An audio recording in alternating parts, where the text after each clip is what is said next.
We're here at AQS QuiltWeek in Grand Rapids, and I have another winner. This is Carole Behan-Berry, and she's from New Hampshire. So you had quite a trip to get here. We did. We drove up through Vermont and went to Quebec and then came across Oh, so you came through Canada. Canada, right, and arrived yesterday. So it was a very nice trip.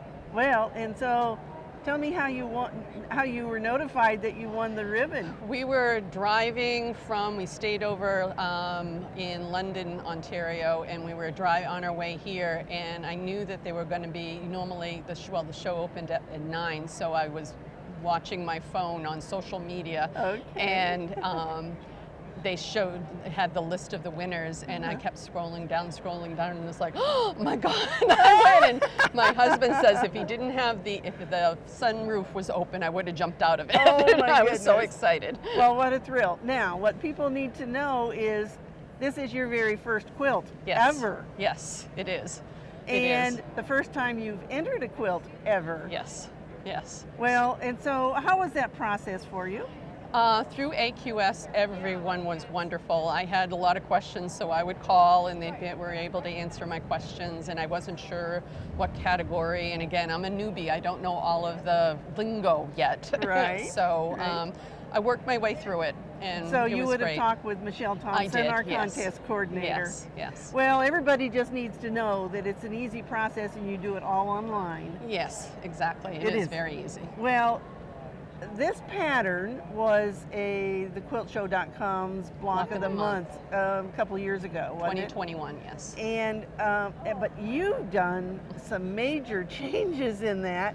First of all, the whole thing is made of wool. Right, right. When I saw this, it was New Year's Day on 2021, and it came across on my Facebook feed, the pattern, and I said, oh, I love that. I have to do that. I don't know how I'm going to do it, but I'm going to do it. At the time, I didn't own a sewing machine that worked. I had my old Kenmore that I got for college graduation, but hadn't seen the light of day in 30 plus years. So I decided I had taken up doing wool applique about 4 months before that. So I said, I'm going to do it in wool. So I started playing, and I knew I didn't want to do it the full size because it would have been way too big. So I downsized it to about 65% of the original pattern. And then I made it my own. Well, so let's talk about what Sure. you made your own, because there's some meaning from these houses on here. Yes, so I started with, this is the very first building that I did. This is the house I grew up in 9 Hawthorne Road with the lamppost.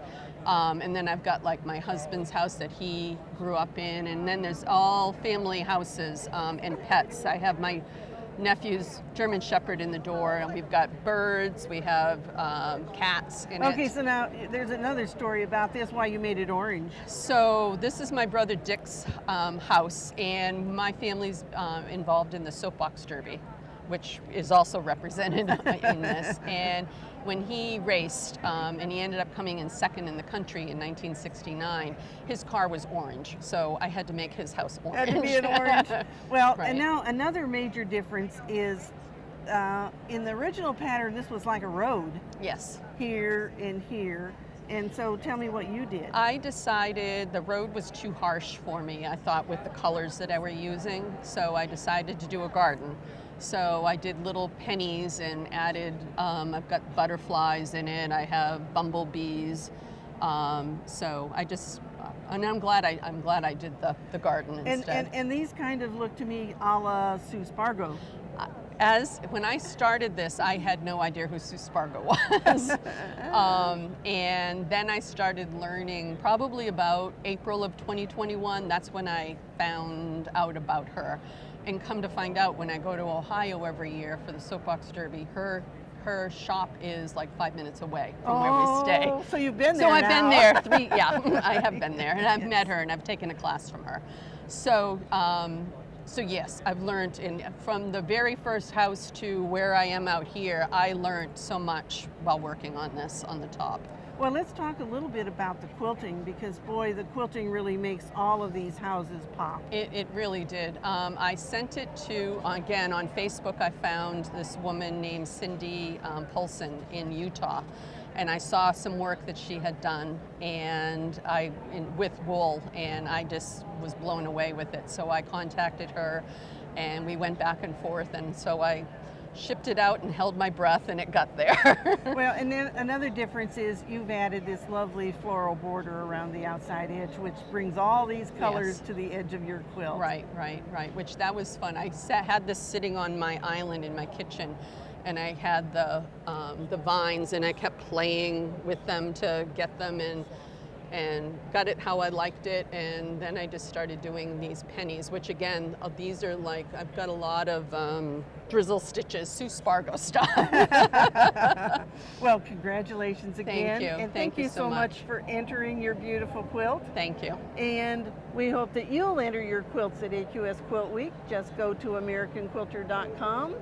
And you never know when you might win with your very first quilt. Exactly. If I can do it, anyone can do it. Come see us soon at an AQS Quilt Week.